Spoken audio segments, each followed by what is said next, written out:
Guys, it is grilling season, and that means that the grills, while they're gonna be used a lot, are definitely gonna be a mess. But I picked up this Grill Clean and this nylon brush to clean my grill off to start for the season right now, and I'm really excited to show you guys how to do this. So now I'm going to spray the burners with this, and we're gonna let the foam set on there for about 1 to 2 minutes. So let me show you guys how to spray this. You wanna keep this a little bit further away from it.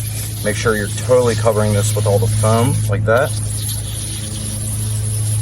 You can already see it starting to work. All right, so we're gonna let it sit for 1 to 2 minutes now. I'm gonna use the nylon brush to actually scrub the rest of this off.